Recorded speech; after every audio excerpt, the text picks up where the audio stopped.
আজকে আমরা মোটরসাইকেলের এক পাগলা ড্রাইভার নিয়ে যাইতেছি ভারত বাংলাদেশ সীমান্ত রুটে খাগড়াছড়ি জেলায় রামগড় বর্ডারে যাওয়ার জন্য। এখন আমরা রাস্তায় মেন রোডে থেকে আমাদের পাগলা ড্রাইভার একটা চিপা রাস্তায় গাড়িটা ঢুকাই দিল। অনেক ভয়ঙ্কর একটা রাস্তা। আমি যে ভাই এই ড্রাইভারের পিছনে বসে রয়েছি, ভয়ে আমার জানটা লগে নাই ভাই। হ্যালো এভরিওয়ান, আসসালামু আলাইকুম, কেমন আছেন সবাই? সামনে আরো সুন্দর সুন্দর জায়গা আছে, আমাদের সাথেই থাকুন। রামগড়ের মেন রোডে আমরা উঠে পড়েছি। একদম রাস্তাটা ফাঁকা, তবে রাস্তার মধ্যে কিছু ছাগল রয়েছে। আঁকা বাঁকা পাহাড়ি রাস্তায় ভাই মোটরসাইকেল চালানো খুবই রিস্ক, তবে আমার পক্ষে সম্ভব না ভাই এই রাস্তায় মোটরসাইকেল চালানো। অর্ধেক রাস্তায় এসে পড়ছি, তারপর দেখলাম পাহাড়ের মধ্যে একটা সুন্দর কচু ক্ষেত। তাই কচু ক্ষেতটা দেখার পরে আবার রওনা দিলাম। বাইরে ভাই এই রাস্তায় সামনে যে কত সুন্দর একটা ভিউ আছে, পুরো ভিডিও না দেখলে বুঝতে পারবেন না। তবে ভিডিও লাস্টে আপনাদের জন্য আকর্ষণীয় কিছু রয়েছে, তাই আমাদের সাথেই থাকুন। বাংলাদেশের মধ্যে যে এত সুন্দর ভিউ রয়েছে, এটা আপনারা না ঘুরলে বুঝতে পারবেন না। তবে ভাই এত সুন্দর জায়গা ঘুরে দেখার জন্য বুকে সাহস লাগে ভাই। আমি যে মোটরসাইকেলের পিছনে বসে রয়েছি, আমার গায়ের লোম একদম খাড়া হয়ে যাচ্ছে। পাহাড়ের উপর থেকে আমরা নিচের দিকে নামতেছি, তবে সামনে একটা জায়গা দেখা যায়। দেখেন এখানে ঝাঁকি খায় আমার মোবাইলটা পড়ে যাওয়ার অবস্থা হয়ে গেছিল, অল্পের জন্য বেঁচে গেল।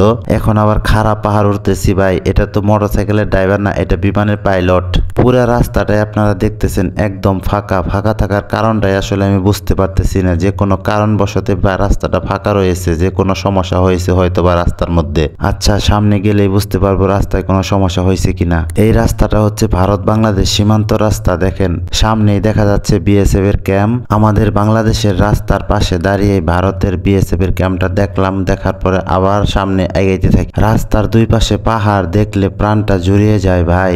আমার জীবনের প্রথম এই রাস্তায় আসলাম, তাও আবার মোটরসাইকেলে। এখানে একটা সুন্দর জায়গা দেখে পাহাড়টার উপরে উঠতেছি। দেখেন এখান থেকে ভারতের ক্যাম্প দেখার চেষ্টা করতেছি, তবে ভাই এখান থেকে কিচ্ছু দেখা যায় না। সামনে আমাদের আগাইতে হবে। আমাদের পাগলা ঘোড়া আর পাগলা ড্রাইভার নিয়ে আমরা সামনে আবার আগাইতেছি, তবে দূর থেকে দেখা যাইতেছে পাহাড় ভাঙ্গা পড়ে রাস্তাটা একদম বন্ধ হয়ে গেছে।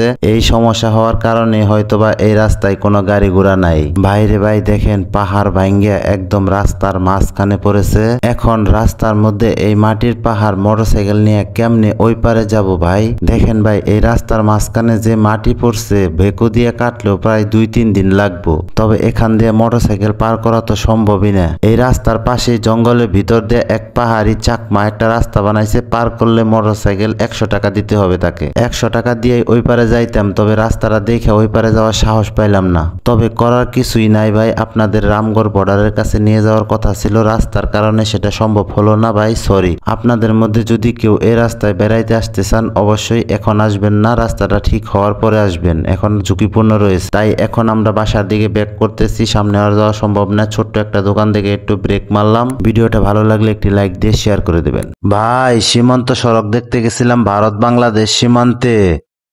যায় দেখি ভাই রাস্তার মধ্যে পাহাড় ভাঙ্গা পড়ে রয়েছে, তাই ঘুরে চলে আসতেছি। যারা এই ভিডিওটা দেখছেন অবশ্যই একটি লাইক করে শেয়ার করে দেবেন।